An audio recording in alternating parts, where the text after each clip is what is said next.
Hi everyone, it's Dr. E and this is the weekly instructional video for week number 9 in English 2323. Before I get into the guidelines and expectations and what we're generally just kind of doing this week, I do want to offer some information about feedback. So I'm going to be working this week to provide you with individual feedback for your Reading Journal 1 assignment that was due a couple of weeks ago.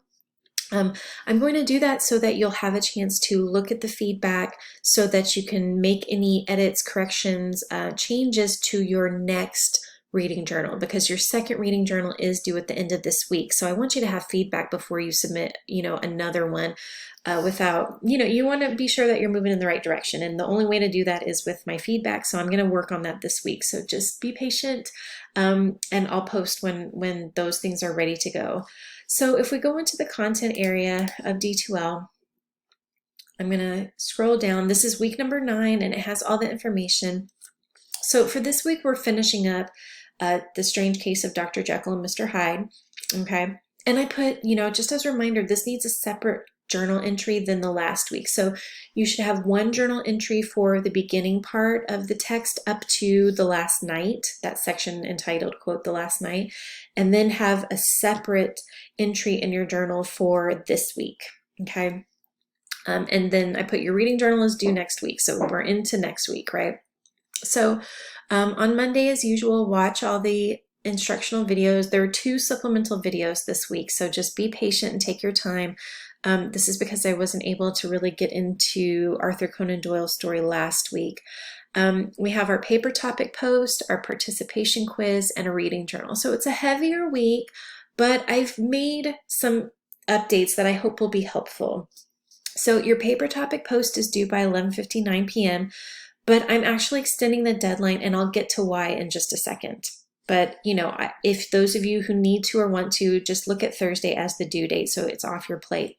Your reading journal is due, right? And then you have your participation quiz. I do want you to note that for next week, right? I don't always put, the information of what we need to focus on for next week, but I thought this was definitely worth it so you kind of have your eye on where we're headed. Our paper topic portfolio drafts are going to be due for peer reviewing next week. So I'll put you in groups and you will create your paper topic post document, paper topic portfolio document. And that's just going back over all the paper topic posts that we've done. So this week is one of those.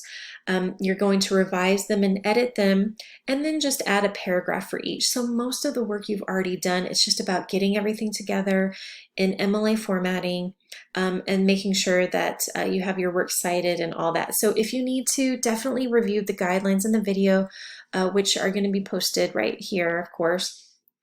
Just to kind of get a head start for those of you who like to work ahead. We're actually going to read a text about peer reviewing so that we kind of set expectations, and there's a brief video I want you to watch. So this is all for next week, but again, I just want you to get a sense of where we're going. So we have the supplemental videos, and there will be a second one that's posted. I'm still working on uploading it, so make sure you watch both of those. And then we're going to get into the paper topic post. And y'all, I don't want you to freak out. So listen to me, take a deep breath. And instead of posting in the discussion area, we're actually going to submit this as an uploaded assignment. Now hear me out. This is because I want to be able to provide you with feedback directly. I can't really do that in the discussion board area. I can't go into a particular paragraph and say, hey, think about this, or, oh, this is a great idea. We don't have the kind of technology that allows me to do that. So submitting in the assignments area lets me do that, which I think is really valuable and useful, especially if this ends up being one of the paper topics you want to revise, which I think it should be, because it's going to be in kind of a mini essay format. So instead of working on the discussion board, complete your work and submit it as a file. And remember, it has to be in .doc, .docx, or .pdf format only. Make sure you're saving that way. This, again, will allow me to give you that direct feedback. So after reading The Adventure of the Speckled Band by Arthur Conan Doyle, which I talked about in the supplemental video number 1 this week, and you read and discussed a bit last week, the week before last and last week. So we've been working on this one a while. And The Strange Case of Dr. Jekyll and Mr. Hyde, which you're finishing this week. I want you to work to reflect and write about both of them together. I want you to compare and contrast them, okay?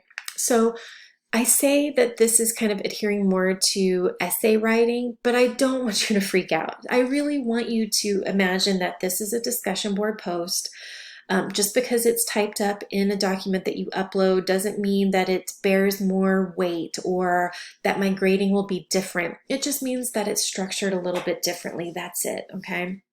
So we want to start the process, and we don't want to start the process and just start randomly connecting ideas. Sometimes I see this, especially in the writing classes I teach, when it comes to comparing and contrasting, it's really hard to figure out where to start. So sometimes students just start throwing in comparison, connecting, so in terms of literature, connecting this character in Conan Doyle to this setting in Dr. Jekyll and Mr. Hyde. Well, we can't connect character and setting. We want to connect character to character, setting to setting. We want equal, assessments of each of the texts, right? So before we even begin, let's work to narrow our focus. So consider the topics below. I want you to choose one of these. So let's think about the time period. So is the time period interesting to you? This is from the Victorian era. Generally, right? How did the time period for these texts impact how the authors wrote their stories, right? You can see elements of the time periods in both of them, right? Just in the way that people dress, interact, how they talk, right? Very Victorian. Bring in information from the section on the Victorian era chapter that we read. So that's by our editors, right? To support your ideas, and then as well as quotes from each text, right? So you can talk about time period in terms of the way the characters speak to one another. So you have a paragraph on Conan Doyle connected to the dialogue in Robert Louis Stevenson, right? So that's part of the time period that you can then connect to the Victorian era. So you can also focus on the author's lives and influences. So how did the author's lives impact their stories? And how do we know? And so I say support your ideas. So bring in information from the biographies written by our editors. There's the biography for Conan Doyle that is a PDF that I uploaded for y'all, and then the biography in our course text for Robert Louis Stevenson, and then bring in quotes from each text, okay? And then I want you to think about if you want to write about literary terminology, right? So visit this Purdue OWL website to kind of look at these terms, right? And work to not only define the terms in your own words. So this is definitely showing me what you know about the term, but apply them to both the Speckled Band and the Strange Case of Dr. Jekyll and Mr. Hyde, and then support your ideas with quotes from each text. So for the first option for literary terminology, think of characterization and imagery, right? And then for the second choice, if you want to write about different terms, think of imagery and types of narrative.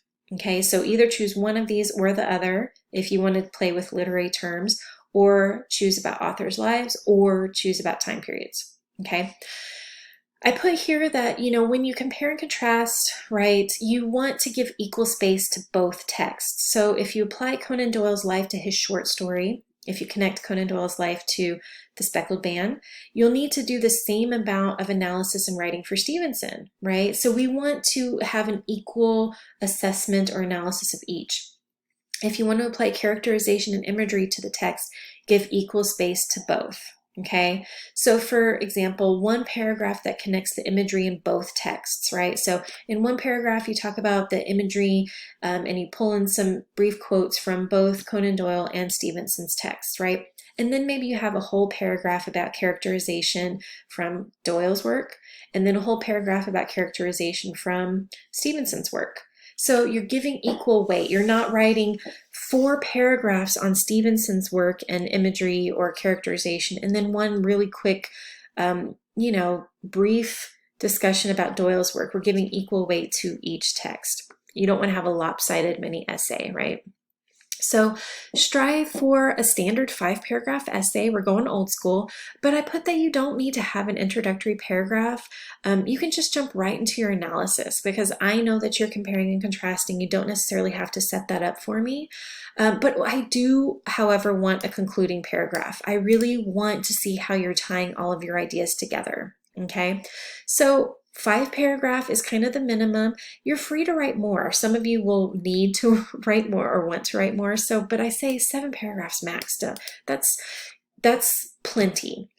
5 paragraphs is about the standard of what we write every week for our paper topic posts. So again, I don't want you to see this as anything other than just a different way of submitting your paper topic post, right? And you're not sharing it with other people. You may end up sharing it in your portfolio next week with peer review.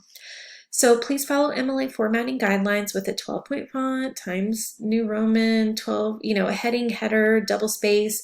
And I put no need for a works cited page, right? Just make sure you're citing page numbers and whatnot. And I put use this template in caps, download, and put your information in here. So the template is already set up for you. Let me show you briefly if I can.